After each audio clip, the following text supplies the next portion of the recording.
Chosen one, 7 signs your spiritual awakening is over. It's time to use your powers. You were born with wings. Why prefer to crawl through life? Rumi. If you've been walking the path of awakening, searching for signs, questioning your purpose, and doing the deep inner work, this message is for you. The journey of awakening is not meant to last forever. There comes a time when the seeking must give way to embodying. In today's video on spiritual wisdom, we're uncovering 7 powerful signs that your spiritual awakening is complete and that it's now time to rise into your true power. Are you ready to stop waiting and start becoming? Let us know in the comments. Which sign resonates most with you right now? Don't forget to like and subscribe if you're ready to step into your next chapter. 1. The awakening has ended. Now begins the mission. You didn't awaken just to wander endlessly through the landscape of seeking. The spiritual awakening you experienced wasn't meant to be your final destination. It was merely your initiation. A door cracked open, giving you a glimpse beyond the illusion. And now, the universe is asking you to step fully into the light of your purpose. You've read the books, watched the signs, healed the wounds, and shed the masks. But awakening is not where your journey ends. It's where your mission begins.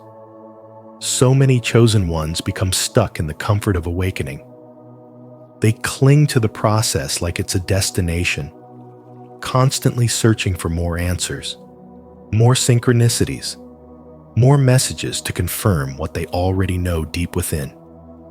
But the universe doesn't give endless confirmations. It gives you a window, a moment, a nudge, and this is it. You've seen through the illusion. The veil has lifted. The layers of false identity have fallen away. Now, action is required. You are not meant to keep waiting for perfection, because the world doesn't need perfect. It needs present, awake, aware, aligned. You've been entrusted with insight for a reason.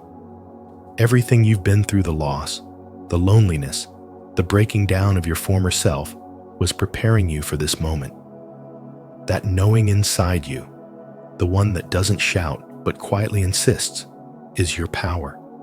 The inner voice that speaks of peace, truth, and boldness that is your mission calling you forward. You are not just a seeker anymore.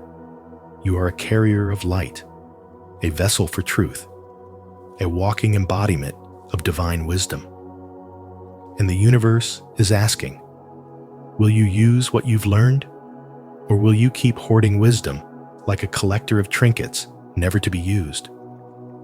Your spiritual alignment is not passive, it's purposeful. You're not here to simply feel enlightened. You're here to create, to awaken others, to speak when it's uncomfortable, to build what doesn't yet exist. There is no more waiting, no more asking for permission. You have already received the signs. You've already been shown who you are. You've already walked through fire and survived the storm.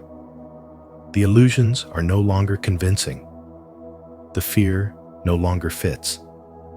The need for validation has burned away. What remains is your true self, ready, able, and needed. This is the shift. From observation to participation. From awareness to embodiment. From vision to movement. You are the one meant to lead, not because you asked for it, but because your soul was chosen for it. You are no longer lost in awakening. You are aligned in action, and the universe is watching, ready to respond the moment you step forward in full trust. Are you ready to step into your true mission? If your awakening has prepared you for aligned action, comment below. I am ready to serve, to declare your commitment, and inspire others to rise into purpose. 2. The urgency of this moment. You've been feeling restless, for a reason. It's not anxiety, not confusion. It's your soul recognizing that you're standing at the threshold of transformation. This feeling isn't a warning, it's a signal, a sacred reminder that your spiritual awakening is no longer just a process, it's now a calling. The time for asking questions, collecting teachings, and staying in preparation mode has passed. You've already gathered the wisdom. Now, it's time to embody it. Everything you've been through, the heartbreaks, the solitude, the inner revelations, the long nights of doubt, followed by quiet mornings of clarity, has led you here. But here's the truth. Spiritual awakening is not a forever phase. It was never meant to be your destination. It was your training ground. Many stay stuck in the cycle of seeking because it feels safe. But the chosen ones know when it's time to move forward, not by force, but through full alignment with who they've become. You didn't come here just to feel enlightened. You came to live as enlightenment in action. That means speaking your truth when it's uncomfortable, trusting your inner knowing over outer noise, and embodying the peace, the strength, and the wisdom that awakening has revealed to you. This is the moment where you step into mastery, not through perfection, but through presence. In the modern world, it's tempting to think we always need more knowledge, more signs, more confirmations. But chasing more is often a subtle form of self-doubt. You don't need another guru, another message, another meditation to prove you're ready. You are ready because you exist. You are ready because your breath still flows. You are ready because life is calling you to serve, to lead, to create, to be now. It's like someone who trains for years but never shows up to the race. At some point, the training becomes a delay tactic. The identity of the seeker becomes a shield that prevents the doer and the healer and the leader from emerging. You're not here to hide anymore. You're here to rise, to stand, to become. The most powerful version of yourself is not waiting somewhere far away. It's the part of you that chooses to act with purpose today. This is the difference between knowing the light and being the light, between understanding love and walking in love, between talking about alignment and living aligned. You've already crossed the hardest part. You've awakened. You've seen the truth. Now the only question left is, will you live it? Your power was never in the knowledge you collected. It's in the embodiment of that knowledge. That's how timelines shift. That's how others are inspired. That's how you fulfill the mission you were sent here to complete. The urgency you feel is divine. It's not pressure, it's presence. The universe isn't rushing you. It's reminding you.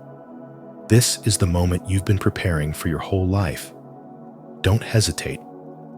If you feel the pull of something greater, it's because your time is now. No more waiting. No more hiding. Comment below. I am ready to become who I truly am. If you feel the urgency of stepping fully into your power. 3. Awakening was meant to shake and rebuild you. Awakening was never meant to be a permanent state. It was designed to burn away everything that wasn't truly you. Your false identity, your need for external validation, your programmed fears. It came to shake your foundation, not to destroy you, but to rebuild you from the soul up. You were never meant to live in the fire. You were meant to walk through it, rise from it, and carry its light. But many get stuck. They confuse the path of awakening with the destination. They keep reading, listening, meditating, waiting for some ultimate sign that they are finally ready. But that sign is already within you. The constant seeking becomes a trap, a distraction dressed up as spiritual growth. There comes a point when you must stop consuming and start creating. You didn't awaken just to sit in stillness. You awakened to move energy, to shift realities, to live in alignment with the truth you now know. Your soul was never meant to be a passive student of wisdom. It came here to apply it. All the knowledge you've absorbed, the pain you've processed, the illusions you've shed, they were never the end goal. They were preparation. You are not here to only hold light. You are here to embody it. It's time to become the message you've been listening to, the healing you've been chasing, the strength you've been searching for. You are the answer to someone else's prayer. You are the light at the end of someone else's tunnel. But the world cannot receive what you refuse to release. Creation is your next step.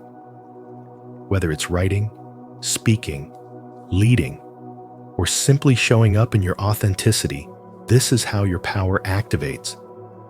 This is how you shift from awakening to embodiment. This is how you move from knowing the truth to living it. The fear will still whisper. It will tell you you're not ready. But readiness isn't a feeling. It's a choice. The ego seeks perfection. The soul moves with purpose. You are ready because you've been called. You are ready because you've been through the fire. You are ready because the world needs what you carry. So no more waiting, no more questioning, no more shrinking to fit an old version of yourself. Awakening shook you for a reason, but now the shaking is done. It's time to step forward, to use your power, to become the embodiment of all that you've learned. The season of seeking is over. The season of becoming has begun. If this message stirred something in you, leave a like, subscribe to the channel, and turn on the notification bell so you never miss powerful insights like this. It's time to stop consuming and start creating your truth. Comment below. I am ready to rise and build my true self. 4. You were chosen for a purpose. You were chosen for a purpose. Not by coincidence, not by accident, but by divine intention. Your awakening wasn't random. It was a spiritual assignment, a call to remember who you truly are beneath the noise of this world. You didn't just wake up to feel enlightened. You woke up to become a force of transformation. The spiritual shift happening across the planet isn't just something you observe, it's something you're meant to help lead. And this leadership doesn't come from ego, power, or control. It comes from alignment, embodiment, and courage. You were called because your soul said yes, long before your mind understood what it meant. You were never meant to wait for angels, guides, or mentors to hand you the answers. They are here, yes, but their role is to nudge you, not carry you. Their whispers can remind you, but they can't act on your behalf. Only you can do that. Only you can stand up and say, I am ready to rise. The chosen ones are not chosen to be passive. They are chosen to step forward when it's inconvenient, to walk in truth when the world prefers illusion, to shine when darkness demands silence. You're not here to wait for signs, you're here to be the sign. There comes a time when learning must give way to doing, when knowing must transform into becoming. This is that time. You've learned the lessons, seen the synchronicities, gone through the fire of growth.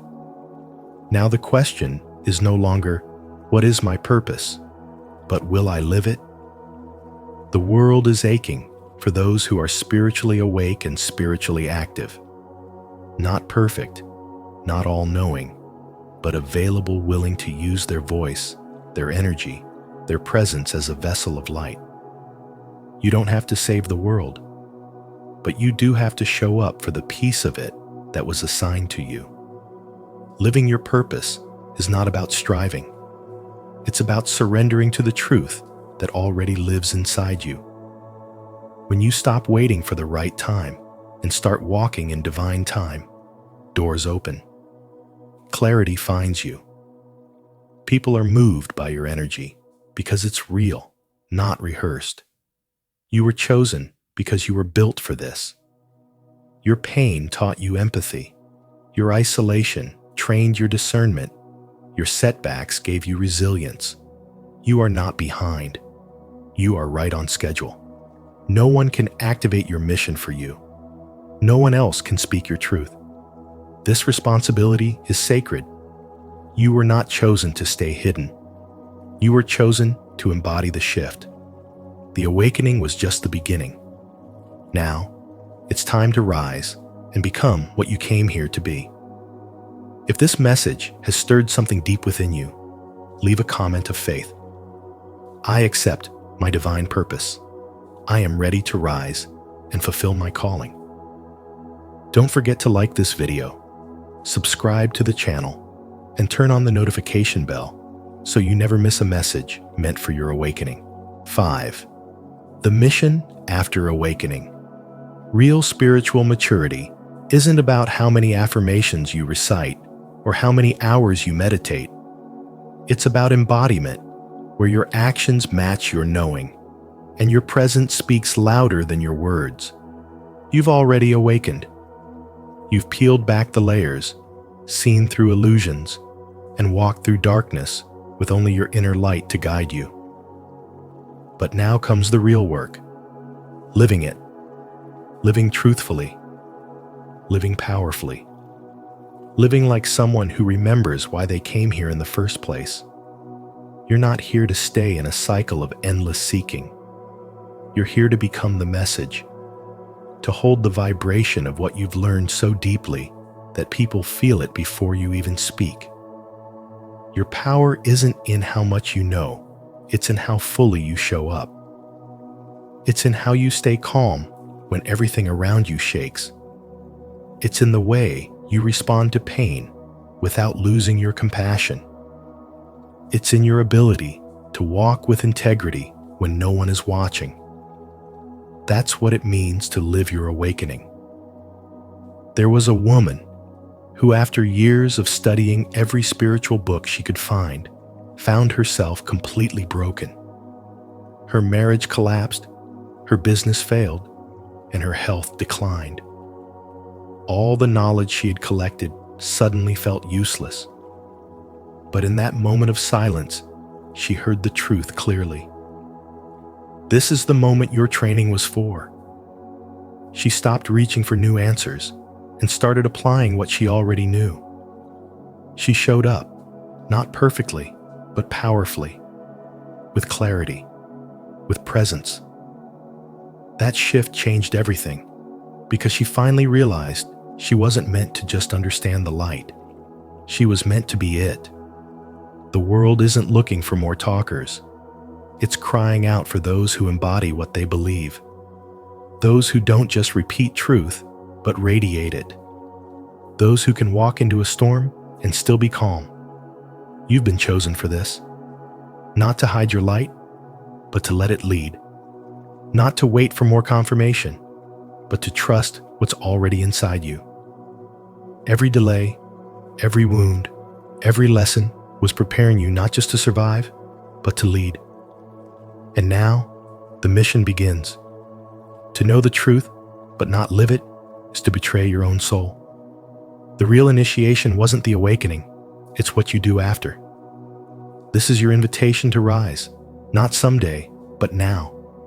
To move with purpose, serve with love, speak with clarity, and walk with sacred authority. Your journey didn't end at awakening. It started there. And everything that comes next is what you were born for. If this message speaks to your soul, type, "I'm ready to live the truth," in the comments to affirm your commitment. The mission after awakening is real, and it begins with action. Like, subscribe, and turn on notifications so we can keep rising together. 6. The 7 signs that your awakening is complete. Sign 1. You no longer feel separate from the universe.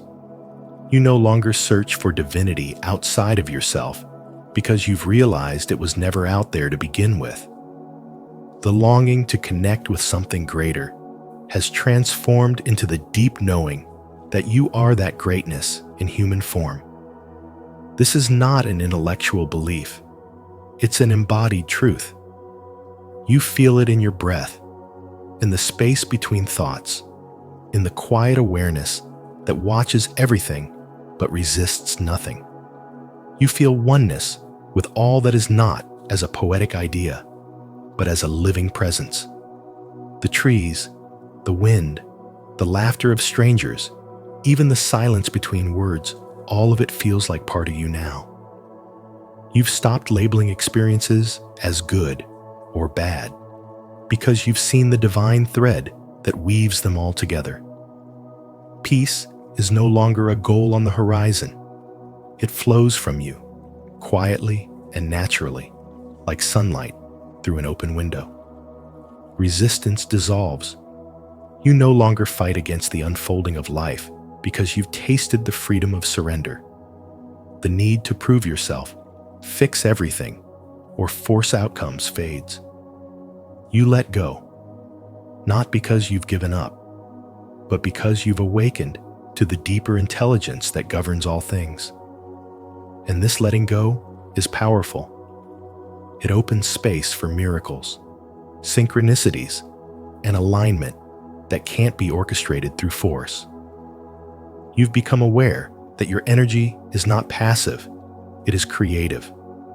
Every emotion, every intention, every thought is a frequency, and those frequencies shape reality. You notice how your internal shifts instantly reflect in your external world. When you're at peace, life becomes effortless. When you're in fear, chaos arises. This isn't punishment, it's reflection. And now, you respond to life as a conscious artist, not a victim of circumstance. The old self that searched endlessly for answers has dissolved into the quiet power of presence. You don't need constant validation, spiritual highs, or dramatic signs anymore. Your presence is the sign. You are the miracle you once begged for. There is no longer a wall between you and the universe. There is only unity, only flow, only truth. And from this sacred space, your purpose begins not in striving, but in simply being. That is when you know. The awakening is complete. Not because you have all the answers, but because you've stopped asking questions that separate you from what already lives within. Sign 2. Your intuition guides you without doubt. You trust your inner voice fully now. There is no longer a need for endless signs, approval from others, or carefully crafted pros and cons lists. You just know. The clarity doesn't come from logic, it comes from alignment. You don't chase certainty, because certainty has taken root within you. It's not about confidence in outcomes anymore. It's about confidence in the knowing that lives inside your soul. That knowing does not scream. It does not compete. It simply speaks, and you listen. In this stage, fear is no longer your decision maker. Confusion no longer clouds your mind. You've outgrown the habit of seeking outside answers because you finally realized your energy speaks louder than your thoughts. Your body responds before your mind finishes the question. The shift happens quietly, and yet it changes everything. You no longer ask, "Is this the right path?" You feel it. You sense the expansion. You recognize the contraction.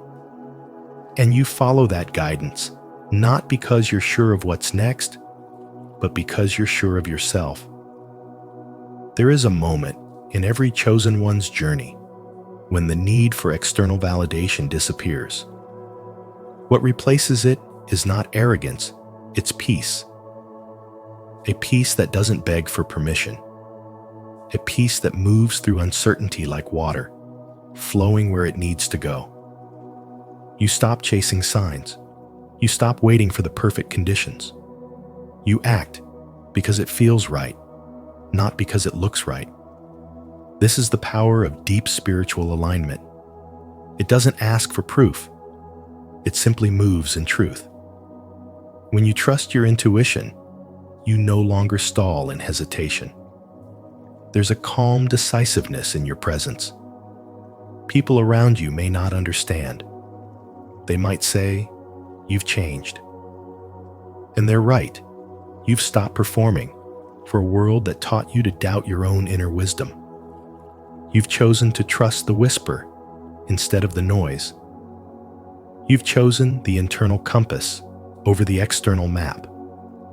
You've stopped asking for directions to a place your soul already knows how to find. This is the transition from awakening to embodiment. Intuition becomes your leadership. Faith becomes your foundation. You no longer check 10 times before taking one step. You just move. And in that movement, life rearranges itself to meet your energy.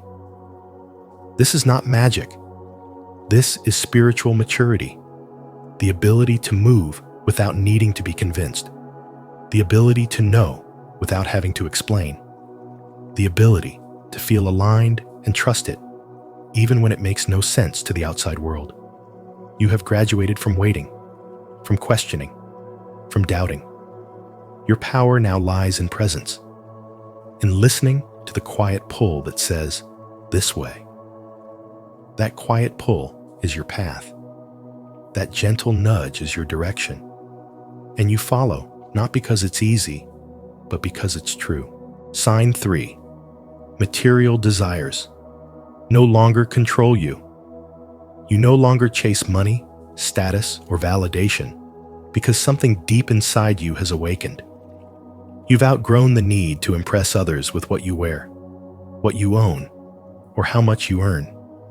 Your soul no longer feeds on attention. Instead, you find nourishment in alignment. Material things can still bring you joy, but they no longer define you. They no longer pull you into cycles of overworking, proving, or pretending. You've remembered who you are beyond the brands, the titles, the applause. This is the sign of true transformation. When you stop chasing, you start attracting. This is how the law of attraction really works. It responds not to your desperation, but to your vibration. The energy you carry now speaks louder than your words. You've chosen peace over pressure, purpose over possessions. The old version of you needed more just to feel enough. But now, you are enough, with or without more. And from that place of wholeness, abundance flows to you with ease.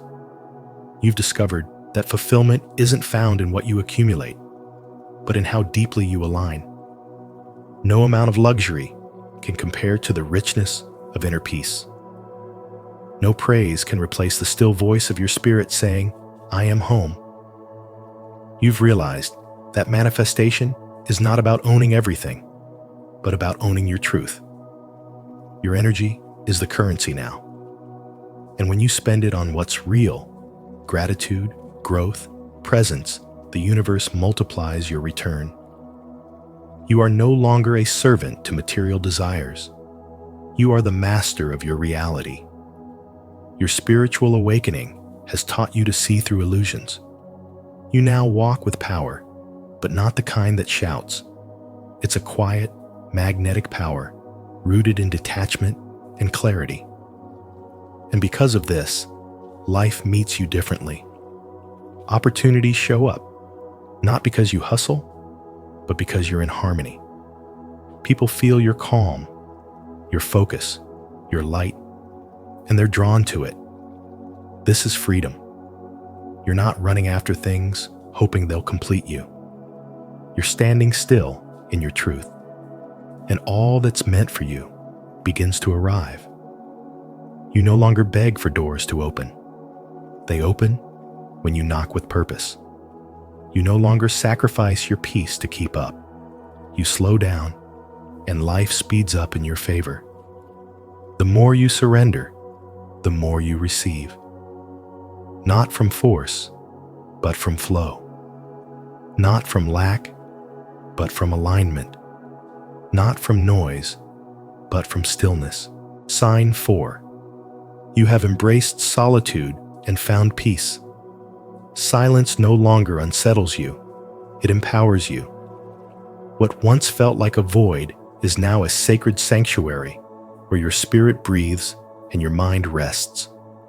You've stopped resisting the stillness, and instead, you've learned to listen to what it reveals. In the quiet, you no longer hear echoes of loneliness or fear. Instead, you hear your truth. Silence has become your teacher, your healer, your refuge. It's where you recharge, reconnect, and remember who you are. You've begun to honor your energy so deeply that anything misaligned simply can't stay. You no longer tolerate conversations that feel empty or relationships that pull you away from your peace. You don't shrink to fit into old spaces, nor do you pretend to be less so. Others feel more. This is spiritual awakening in motion. It's the silent refusal to entertain what drains your soul. It's the unseen power of walking away from noise, not out of bitterness, but out of wisdom. You've outgrown superficiality and stepped into alignment. Now, your vibration speaks before you do. Being alone no longer feels like abandonment. It feels like home. You've stopped seeking constant connection because you've cultivated the most powerful one of all, the connection with yourself. You enjoy your own presence. You understand that solitude is not emptiness. It's sacred space. It's in your stillness that new visions are born. It's in your isolation that your purpose gets louder. You've reached a state where your inner world is so full, you no longer need external noise to feel alive. You have become magnetic not by force, but by presence. Solitude has sharpened your discernment. It has made you precise with your time, intentional with your focus, and protective of your peace. You now recognize that every encounter, every word, every thought carries energy, and you choose what you allow into your sacred space. Your boundaries are no longer walls. They are invitations for only what is pure, true, and aligned. Your aura is no longer porous. It is powerful. You no longer beg to be understood. You simply continue to evolve, trusting that those meant for your frequency will feel your light without explanation. You have stopped chasing and started attracting. You understand the law of attraction, not as a tool of control, but as a reflection of energetic alignment. You do not manifest from desperation. You manifest from peace, from clarity, from presence. Your life has become a living prayer, and your solitude has become the altar. In this sacred stillness, manifestation flows like breath. There is no force, only flow. This is spiritual maturity. This is what it means to awaken and rise, not in chaos, but in calm, not in noise, but in knowing. You are no longer searching for peace. You are living as peace. And because of that, your presence now shifts rooms, not by what you say, but by who you've become. Sign 5. You naturally attract people who need your light. People are drawn to you because your energy has become a silent call. You no longer seek validation or attention. Instead, your very presence radiates something real, something pure. It's not about the words you speak, but the frequency you carry. After everything you've been through, the lessons, the healing, the shedding of false layers, you now emit a vibration that speaks louder than any voice. Others can feel it. They may not know why they feel safe around you or why they're suddenly opening up their deepest truths. But something about you feels like home, like truth, like light. That's because you've become a vessel for something greater. And in a world where most are still asleep, that makes you magnetic. As your light expands, you begin to notice a pattern. The people entering your life are no longer random. They're reflections, mirrors, messengers.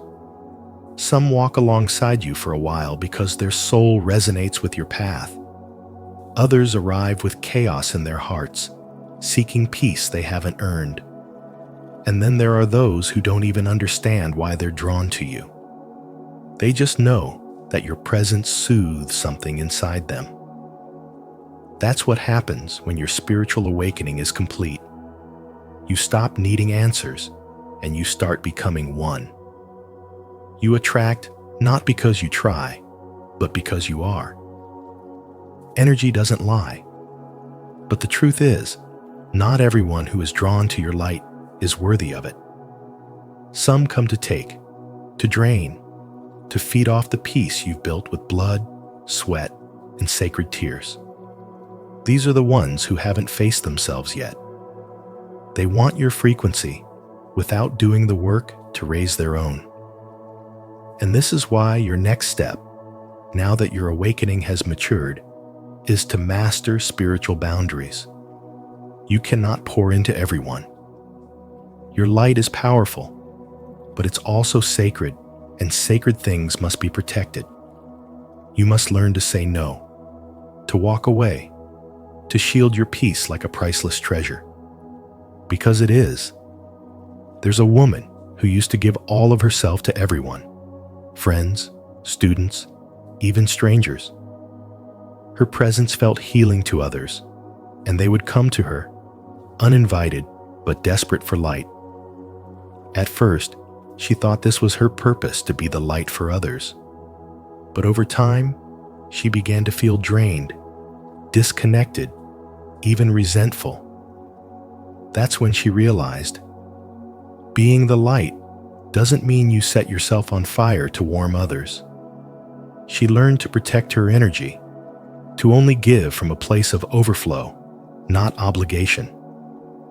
And from that space, her light didn't fade, it grew stronger. You've reached that point now. You're not here to save everyone. You're here to be the frequency that reminds others of their own power. Your energy has become a transmission, a signal for those ready to rise. So guard it, own it, and understand this. Your presence is no longer just a gift, it's an invitation. But only those with the courage to honor it should be allowed through the door. Sign 6. You can see through deception and illusions. You can now sense deception with a kind of spiritual precision that wasn't available to you before. Lies feel heavy in the air. Manipulation stands out like flashing lights. Even the subtle illusions embedded in society's systems, media, politics, expectations no longer have power over your mind. You don't just see things on the surface anymore. You see through them. What used to confuse or control you has lost its grip. And that's because your inner truth has grown louder than the world's noise. You are no longer ruled by fear-based control systems. Fear may still exist around you, but it doesn't live in you anymore. You don't respond to the fear-mongering headlines, the emotional manipulation from others, or the energetic pressure to conform. You've unplugged from the frequency of fear and tuned into the higher vibration of truth. Now, your compass is clarity, not panic. Your guide is intuition, not anxiety. The way you make decisions has changed entirely. You're not influenced by peer pressure, social approval, or programmed reactions. Instead, your choices come from inner alignment. You know when something feels off, even when others call it normal. You pause. You reflect. You listen to that voice inside that says, This isn't right for me. You walk away without guilt. You say no without explanation. You protect your peace like it's sacred because now you understand that it is. Seeing through illusion also means seeing through fear itself. You've realized that most fear is manufactured, an energetic fog meant to distract you from your power. But you've walked through that fog and found clarity on the other side. And with that clarity comes freedom. You no longer live in reaction mode.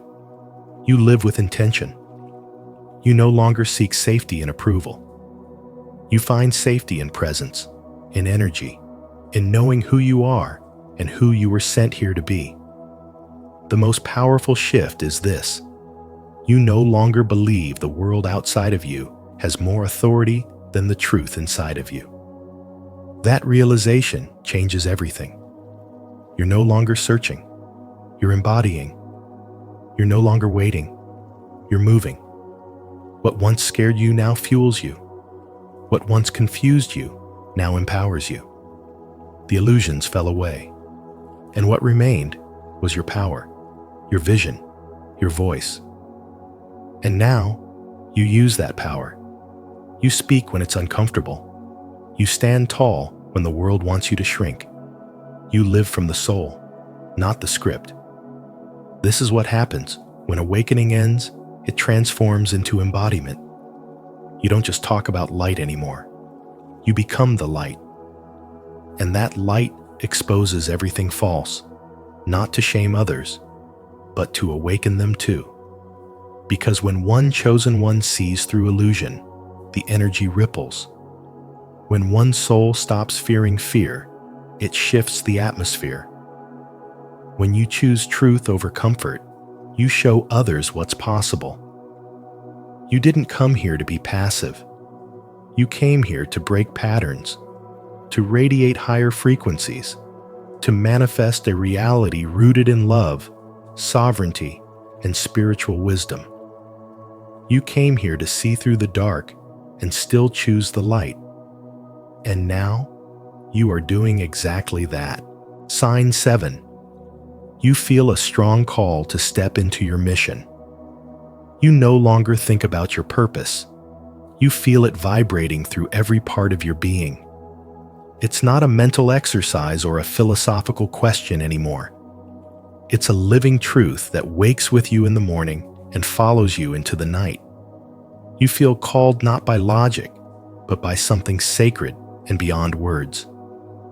This pull isn't casual or convenient. It's urgent, divine, and unmistakable. You're no longer seeking signs because the feeling itself is the sign. It lives in your gut, in your chest, in your bones. The days of observation are over. Watching, waiting, analyzing it doesn't satisfy your soul anymore. A restlessness has grown inside you, not from lack, but from fullness. You've learned, you've healed, you've awakened, and now that wisdom wants to become action. You can't stay still.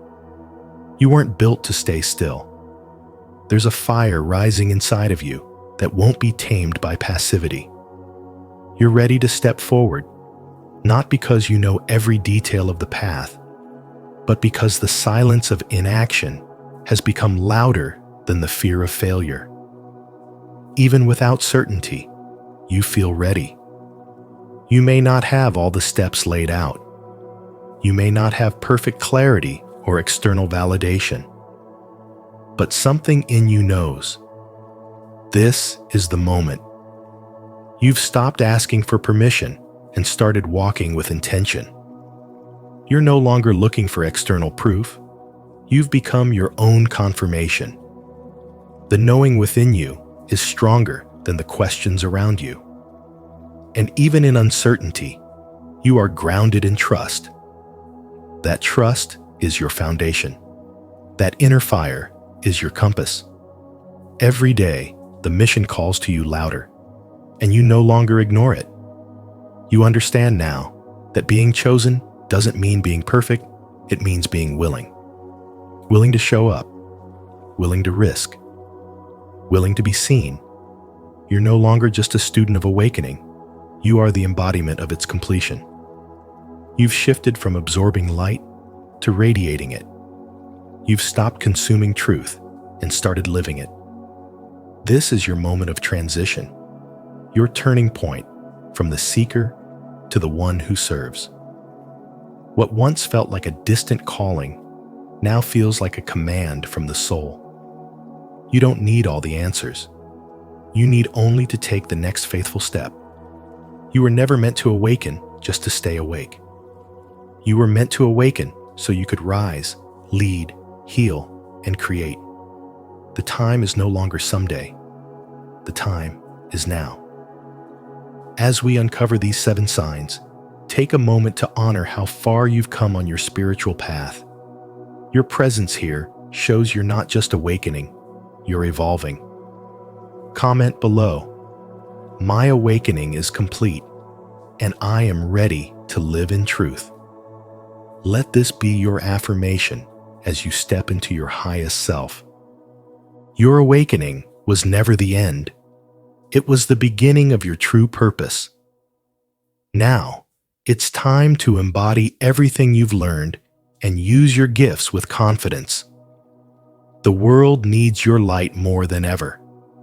If this message resonated with you, don't keep it to yourself like this video. Share it with someone who needs to hear it, and subscribe to Spiritual Wisdom for more powerful insights.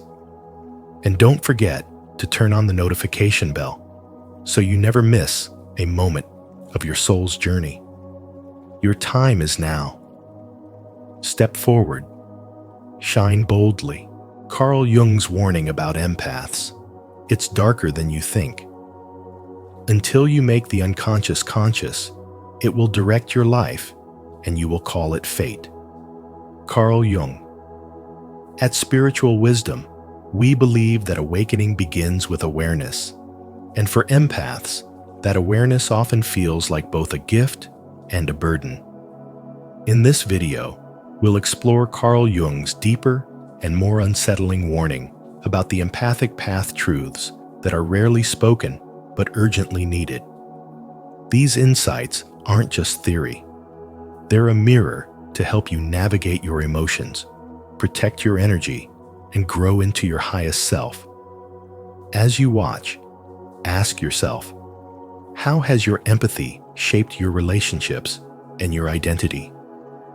Share your reflections in the comments, and let's awaken together.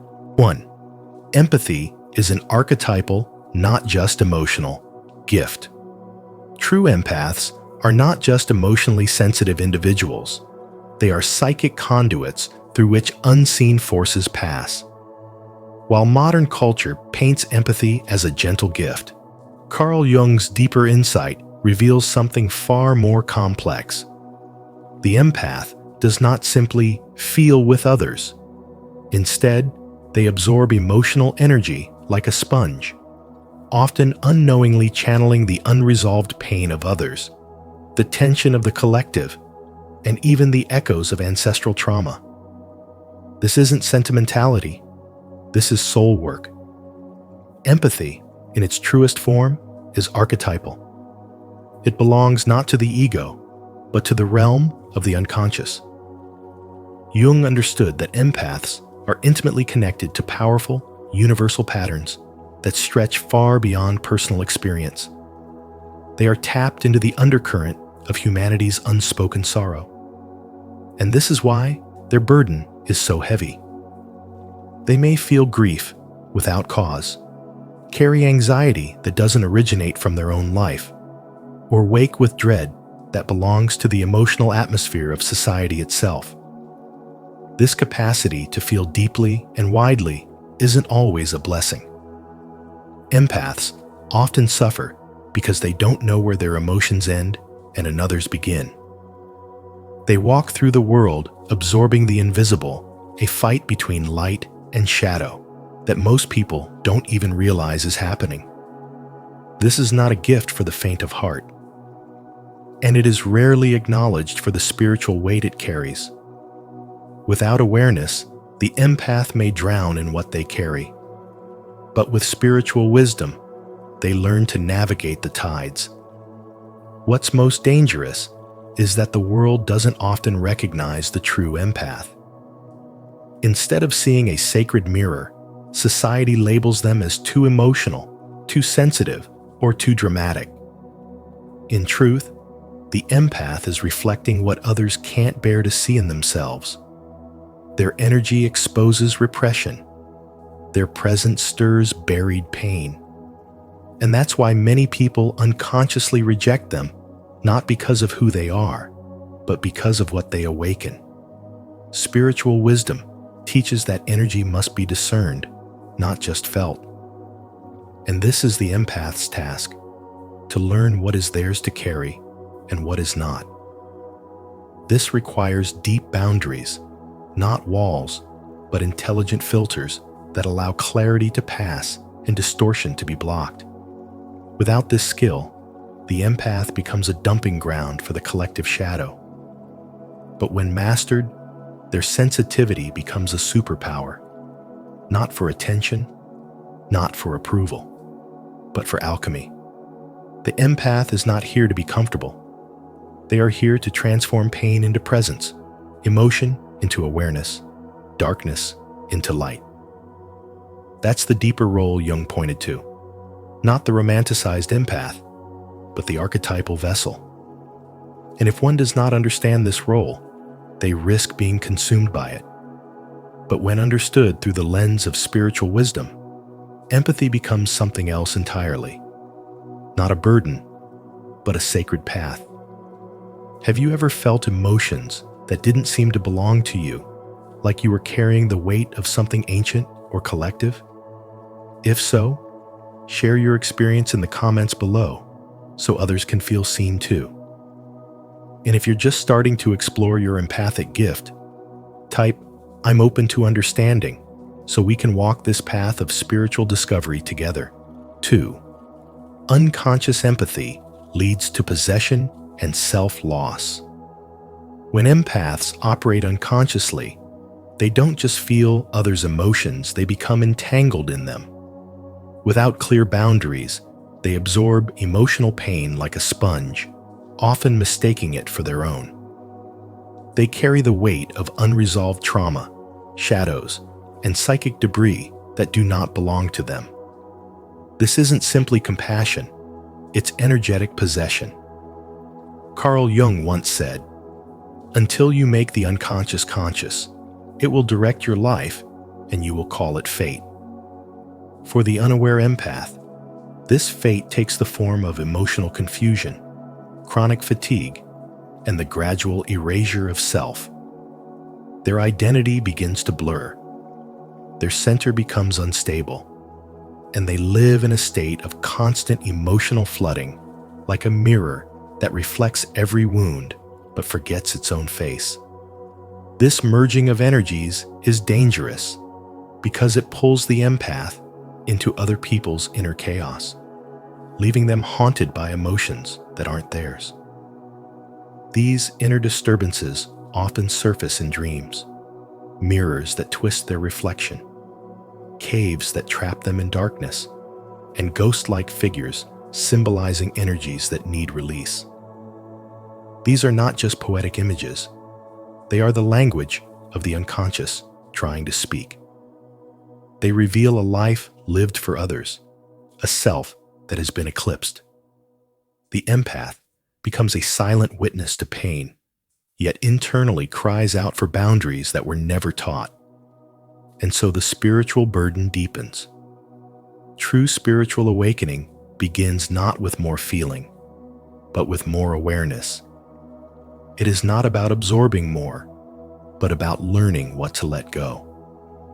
The empath must awaken to the fact that their ability to feel is not a curse, but neither is it a blank check to carry everyone's suffering. They must stop confusing love with self-sacrifice and instead embody discernment, the wisdom to know what is theirs to hold and what is theirs to release. This awakening demands inner work, grounding, energetic boundaries, and the courage to confront patterns of over-responsibility. It is only when the empath reclaims their energy that healing begins. Spiritual awakening is the process of returning to the self, not the role, not the mask, not the emotional caretaker, but the soul behind it all. The empath must learn to stand still in their own truth, without flinching, without shrinking, without merging. As Rumi said, "Don't get lost in your pain. Know that one day your pain will become your cure." For the awakened empath, that cure comes when they finally stop rescuing others at the cost of abandoning themselves. They don't stop loving, but they stop leaking. They don't stop caring, but they stop collapsing. They become clear vessels of light rather than foggy mirrors of everyone else's sorrow. And in that clarity, they don't just survive, they rise. If this message resonated with you, don't hesitate to like, subscribe, and share your thoughts in the comments below. 3. Childhood trauma and ancestral pain shape the empath's identity. Many empaths don't become sensitive because they were born that way. They become empaths because they had to. In chaotic or emotionally unstable homes, they learned early on that tuning into others was a matter of safety, not choice. This wasn't a gift at first, it was survival. A child who has to monitor their parents' every mood to avoid punishment or rejection will grow up to become an adult who scans every room for danger, even if it's emotional. What looks like intuition is often the refined skill of reading people developed under pressure, under fear, under silence. Carl Jung once said, "Until you make the unconscious conscious, it will direct your life and you will call it fate." For empaths, this couldn't be more true. Many are driven by unconscious wounds from the past, shaped by experiences they couldn't control. Worse still, it's not just personal trauma they carry, it's ancestral. The grief and unresolved pain of previous generations get passed down quietly through behaviors, emotional suppression, and spiritual disconnection. Empaths are often the ones in the family system who feel it all, who absorb what others deny. But without healing, that gift becomes a weight. They feel everything, but understand very little of where it comes from. And the result is exhaustion, confusion, and self-neglect. Take the example of a woman named Sarah. As a child, she lived in a home where her father was kind one moment and emotionally cold the next. To survive, she learned to become hyper-aware. She could sense when to speak, when to disappear, and when to comfort others at the expense of herself. That gift earned her praise later in life. People loved her empathy, her warmth, her ability to get them. But what they didn't see was the cost. Behind that emotional radar was a little girl who had never learned how to turn it off. Like many empaths, Sarah was living in reaction to her past, not in connection with her present.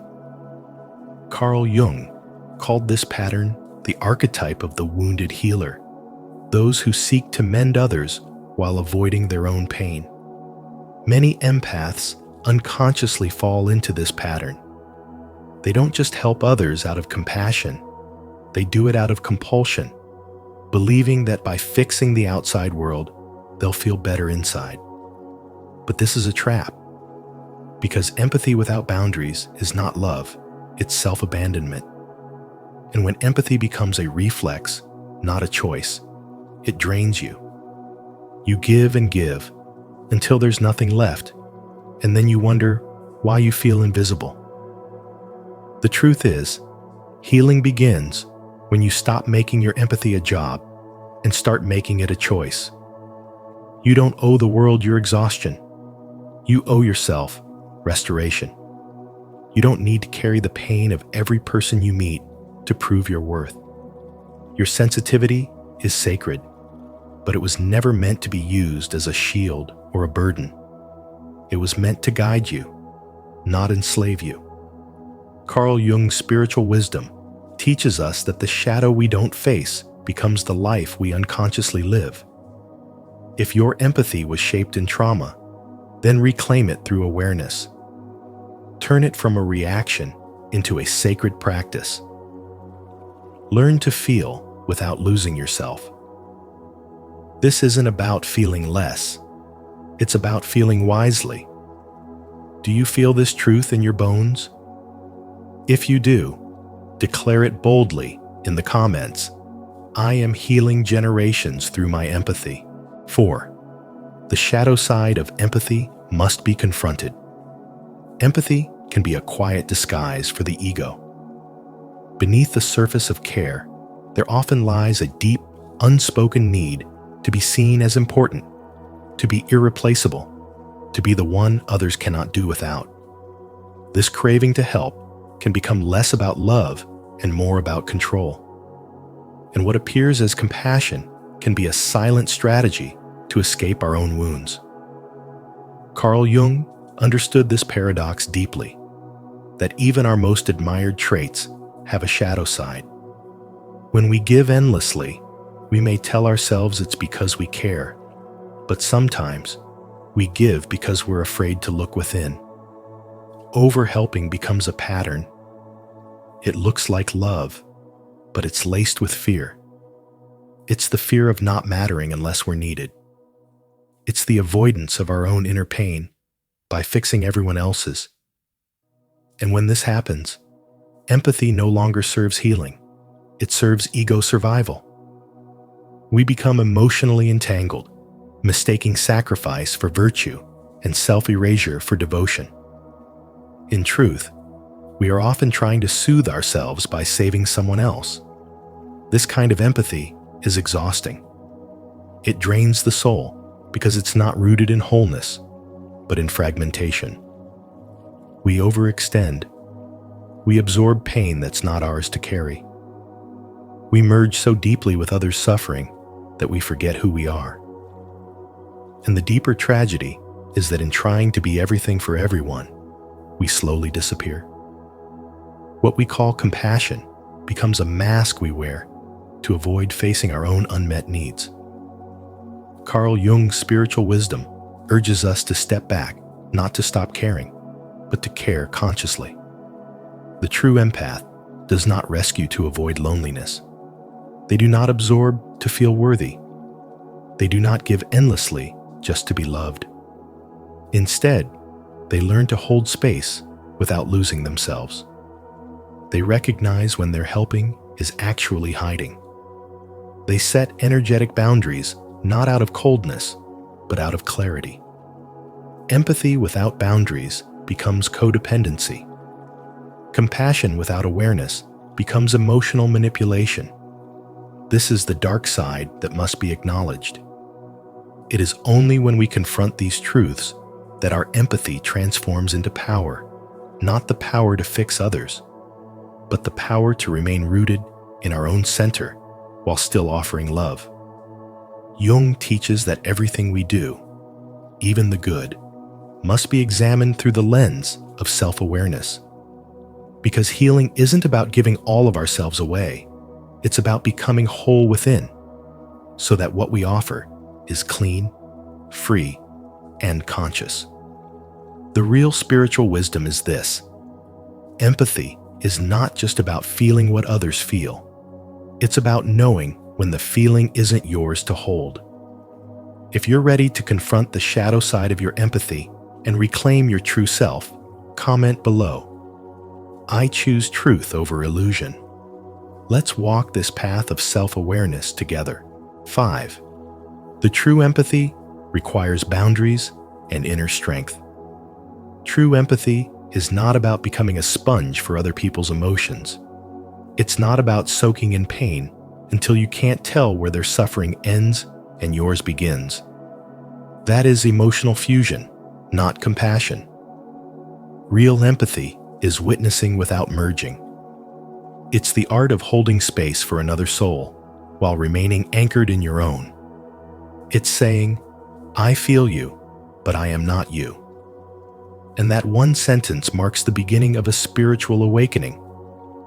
Because to awaken is not simply to feel more, it is to see more clearly, to recognize where your energy ends and someone else's begins.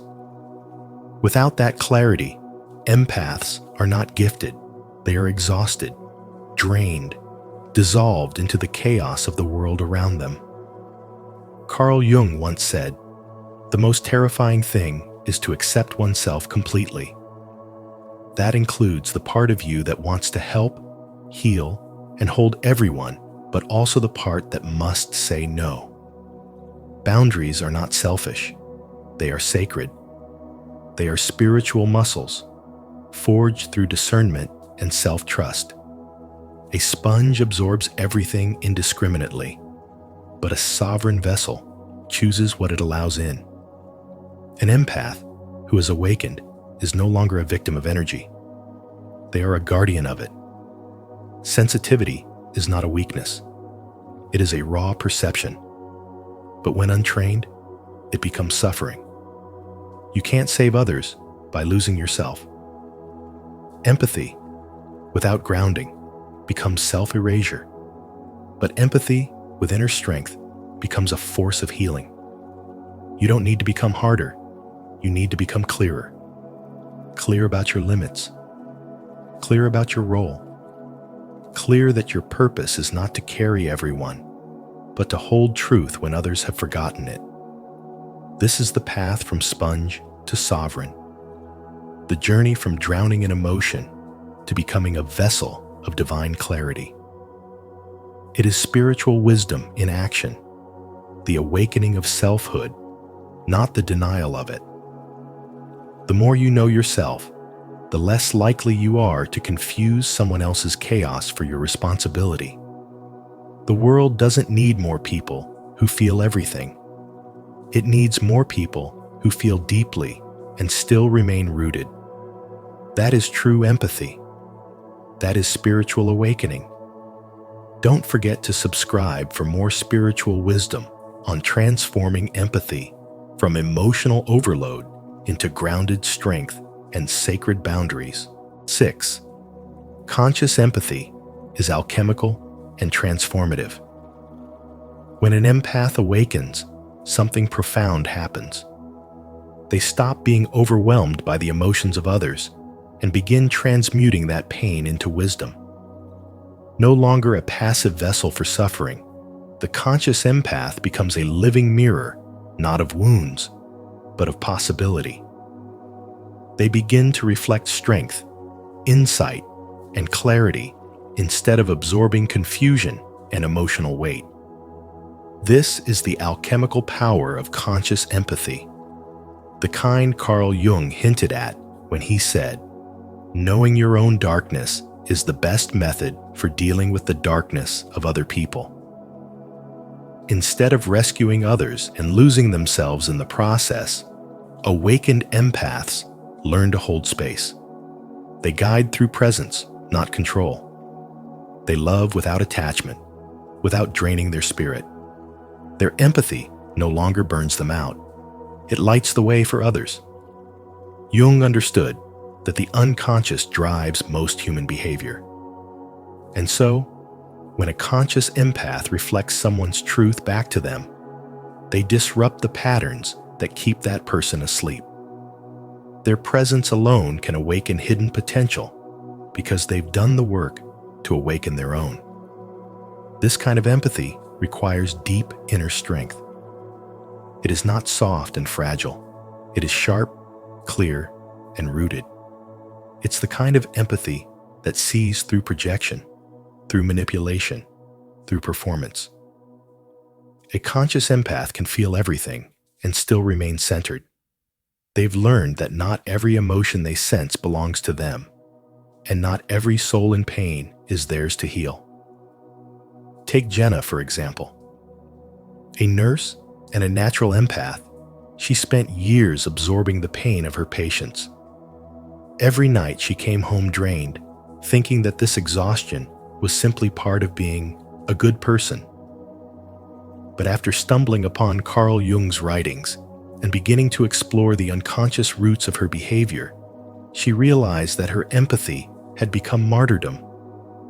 She began to build boundaries not as walls to shut others out, but as sacred containers to preserve her energy. She stopped identifying with pain and started channeling it into presence. Today, she still feels deeply, but she no longer drowns. She reflects strength because she has claimed her own. Empathy without consciousness is chaos. But empathy fused with self-awareness becomes spiritual clarity. It transforms reactive emotion into intentional connection. It stops being about taking on the burdens of others and starts being about illuminating the truth within them. This is what Carl Jung meant when he said, "Until you make the unconscious conscious, it will direct your life and you will call it fate." True empathy is not sacrifice, it's transmutation. And when you learn to feel everything without losing yourself, when you choose presence over performance, you don't just heal, you become the healer. You don't carry the weight of the world, you carry the light that helps others see their own. If this message resonated with your soul, leave a comment of intention. I choose conscious empathy. I transmute pain into light. And don't forget to subscribe for more spiritual wisdom on walking the path with clarity, strength, and love. 7. The journey requires individuation and daily self-awareness. The empath's path is not merely about feeling deeply. It's about becoming radically self-aware. Carl Jung didn't romanticize empathy. He saw it as a profound psychic function that, if left unchecked, could lead to distortion, projection, and exhaustion. The true journey of the empath is individuation, the lifelong work of becoming whole through conscious self-reflection, shadow integration, and inner alignment. To walk this path is to commit to a daily discipline of asking, "Is this mine?" A question that seems simple, but holds immense spiritual weight. Because without asking it, the empath risks carrying burdens that never belonged to them in the first place. This question creates a pause, a sacred moment where the empath chooses sovereignty over absorption. In that moment, spiritual wisdom begins to take root. Empathy becomes conscious rather than compulsive.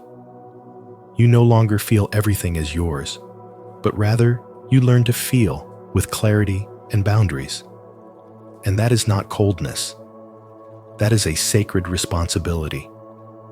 Jung warned that when we avoid the work of individuation, we inevitably project our unhealed parts onto others. Empaths, by their very nature, become mirrors for that projection, absorbing unresolved pain, guilt, or shame that others unconsciously disown.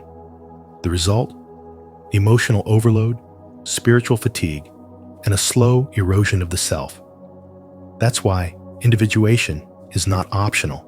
It is essential. It's not about detaching from the world, but about anchoring more deeply into your truth. Emotional honesty becomes your compass, not just in relationships, but within your own inner world. You stop abandoning yourself for the comfort of others. You stop mistaking spiritual martyrdom for compassion. You begin to see that being an empath is not about being everything for everyone. It's about becoming whole for yourself. And the more whole you become, the more grounded your empathy becomes. It transforms from reaction to presence, from chaos to clarity.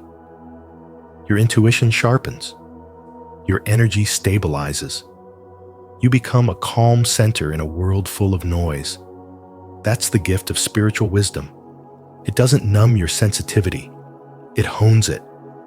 It teaches you that your light isn't meant to be a lifeline for everyone drowning. It's meant to be a beacon, showing others what self-possession and integrity look like. The empath, who walks the path of individuation, no longer asks, "How do I help everyone?" but rather, "How do I stay true to myself in every interaction?" That shift changes everything. It is not selfishness, it is sacred alignment. Because when you honor your own energy, you stop leaking it into people, places, and problems that are not yours to heal. You begin to trust that your presence, your truth, your clarity, without overextension, is enough. And that is when you move from surviving empathy to embodying it with grace, power, and peace. If this message resonates with your soul, leave a like, subscribe, and turn on the notification bell so you never miss powerful insights like this. Comment below. I commit to my daily journey of self-awareness and soul alignment. And so, remember, being an empath is not just about feeling deeply. It's about carrying unseen burdens, navigating invisible forces, and walking a path that few understand. Carl Jung's warning reminds us that the gift of sensitivity is also a responsibility, a spiritual calling to face what others deny. If this message spoke to your soul, don't keep it to yourself. Like this video, share it with those who need to hear it, and subscribe to Spiritual Wisdom. Turn on notifications so you never miss another insight that could transform your inner world. Your journey is sacred. Let's walk it together.